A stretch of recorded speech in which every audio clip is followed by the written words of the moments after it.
Hello and welcome to Shaping the Cloverfield, episode 149. I'm your host, Ralph. Today's topic is Obliterate the War Fund. I'm going to start off by talking about individuals that should not be losing their income if they get married. It's 2026, right? 2026.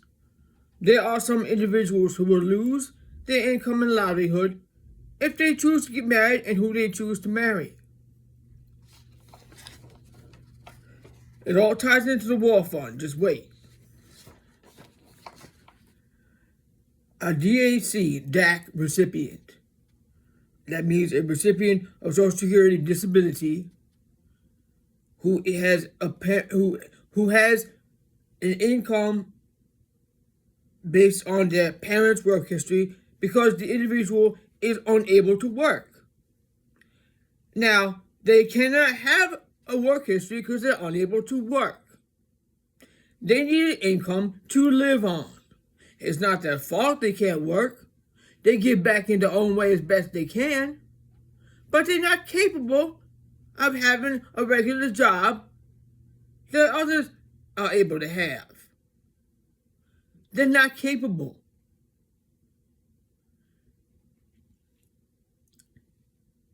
And a DAC recipient can lose their benefits and their ability to contribute to a relationship and cover the cost of their condition if they choose to marry.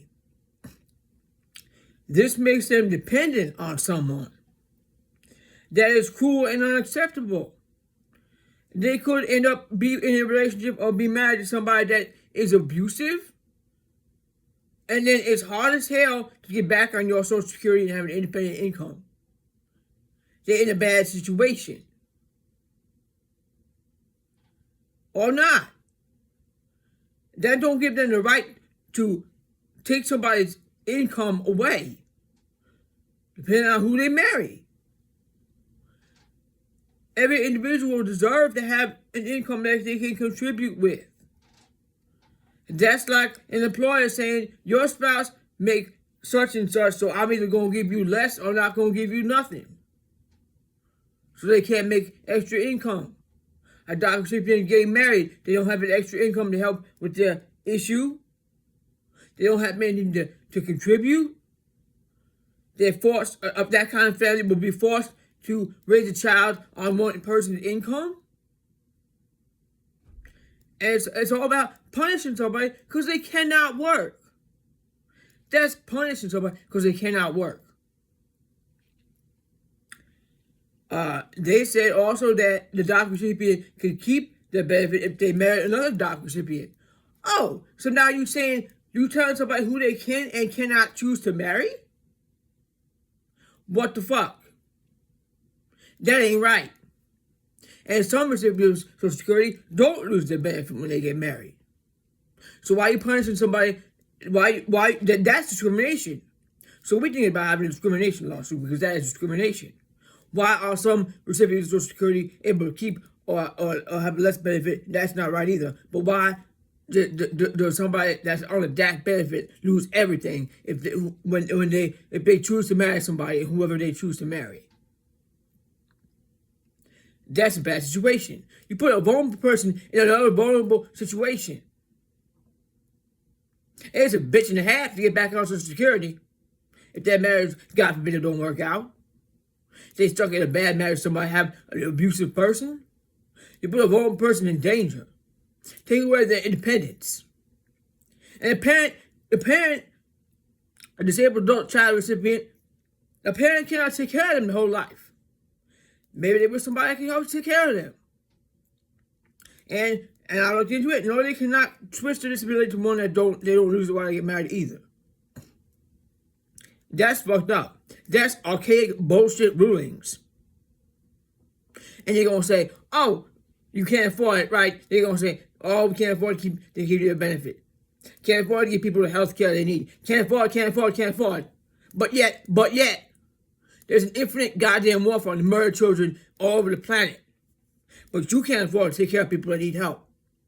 And you're going to take away somebody's disability benefit and not benefit, it's their livelihood. They choose to be dependent on the monetary system. Nobody did. But you're going to take away all that they have and say they're not to punish them for marrying somebody of their choice that they love. So you basically put a child on that benefit, assuming that they're not a human being that have wants, needs, and desires, and the want to marry like anybody else, as they should and as they deserve to. It's an archaic, patriarchal, bullshit rule of control. And they're right. And they need to be fucking sued for that. Because they ain't fucking right. Disability don't magically disappear whether or not an individual marries. A disability benefit was crafted for a specific individual. Why in the fuck would that get revoked whether or not they choose to marry? It ain't the fault that they can't work. It's a goddamn punishment about somebody that want to be treated just like anybody else. And it ain't their fault that they're unable to work.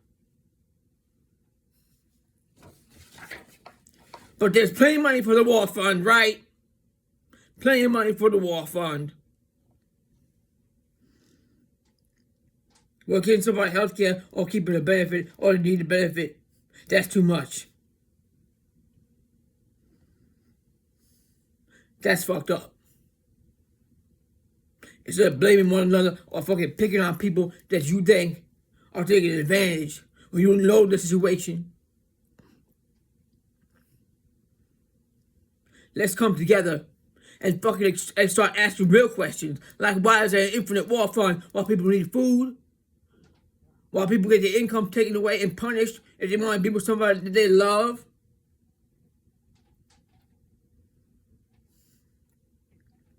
It's cruel and unacceptable. Like I said, in some cases, they're allowed to marry another DAC recipient or recipient of certain types of Social Security. Again, who gives them the right to decide who somebody gets to choose to marry?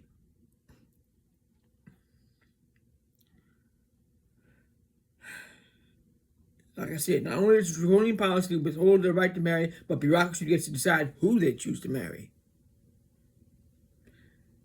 That's discrimination.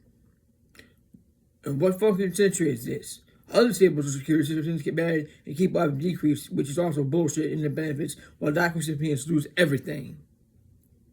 That's discrimination. And we are looking into this, to suing them for that, like I said. It's discrimination. They so gung-ho about disability discrimination, right? And yet, what the fuck is this shit? More people at the table need to come together and stand up. And not just put up with it. My partner did put up with it when she married her first husband. They just decided to be not legally married. But you know what? You know what?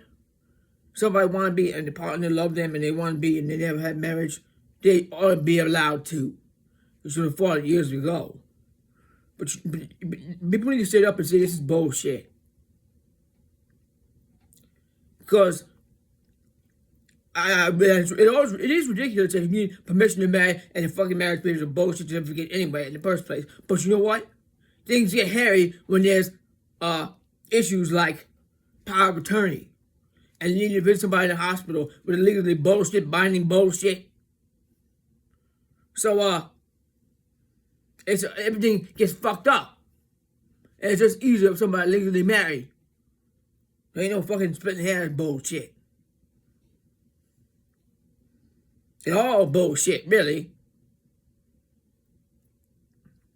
But my partner would like to have a house. And I don't think her income does that happen. And before that.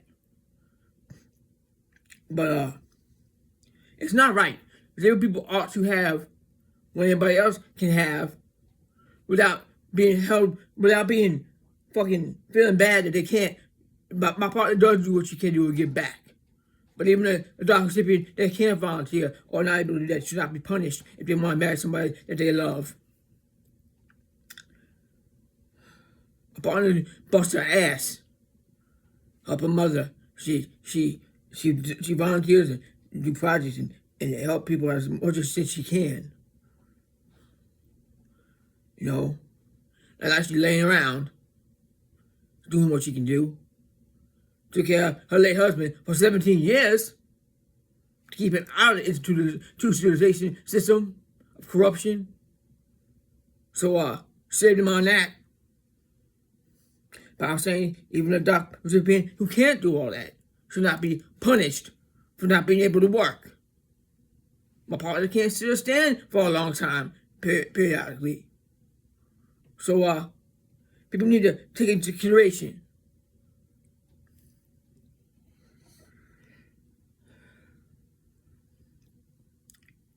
So, like I said, the doc benefits based on parents' work history, but that don't matter. It's not the recipient's fault that they're unable to work.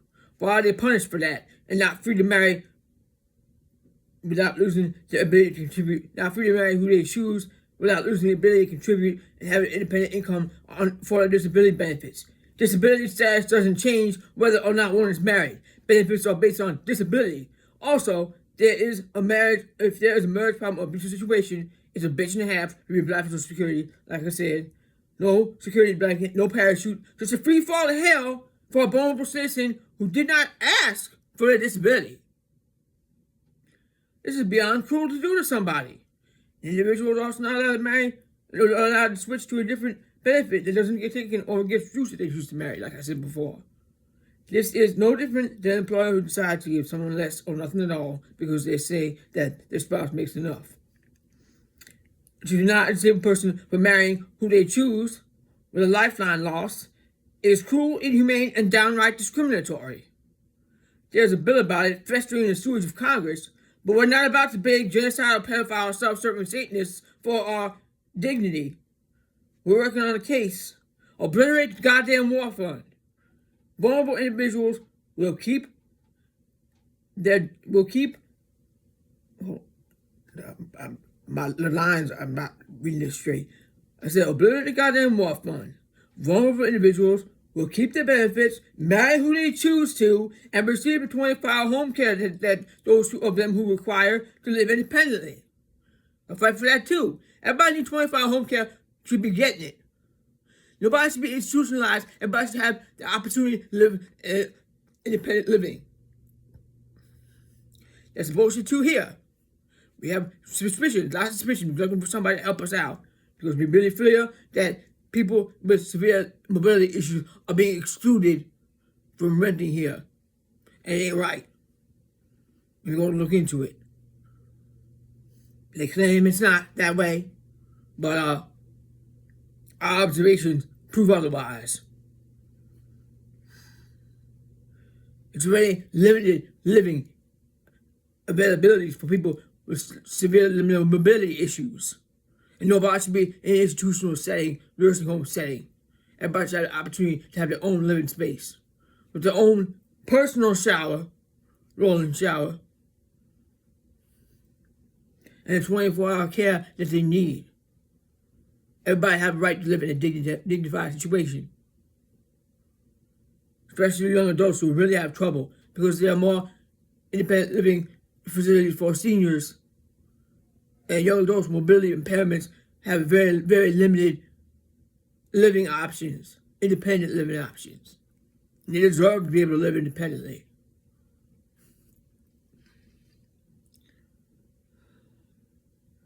Every individual deserves their dignity and needs met. We take care of each other. Take care of each other. Do what you can to take care of somebody. Save them from that situation as much as you can and fight for them and speak out. Now, the global cult has orchestrated its own ripoff of nature's cosmic crow, raven, and owl witness reporters known as AI flight surveillance. Brought to you by Larry Ellison, one of the Dark Priest class's favorite gophers. He says not everybody will be on their best behavior. Too bad the great flock of owls, the ravens, and the crows, and the eyes of every child know who isn't on their best behavior. What is seen through their pupils is reported and reflected through the cosmos and forever documented. Cosmic Court never forgets. And this whole Iranian assault by Israel all started with murdering little girls in Iran. What ceasefire? I don't see Iran doing that shit here. I heard about them doing that over there to children, schools, hospitals. Sick and depraved bullshit. Everybody defend themselves on their own homeland. Iran has every right to defend itself on its own homeland. Everybody here, citizens here, have every right to defend themselves against ICE attacks. The global cult paid talking head bots want us to feel sorry for oil followers and pilots who were shot down in Iran. We say, fuck around and find out. Oil followers are an invasive species. They shouldn't have been there. We are concerned about Iranian school children and hospital patients that were and continue to be attacked and butchered. Agent Orange and the Epstein regime is requesting a ceasefire. And like I said, what ceasefire? I don't see any bombs from Iran coming to our homeland. I see Iranian individuals defending their homeland from an invasive species that murders children and innocent civilians while stealing the land and resources of others.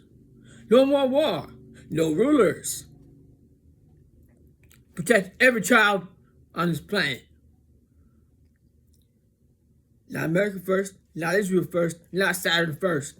Earth first, children first. Take care of each other.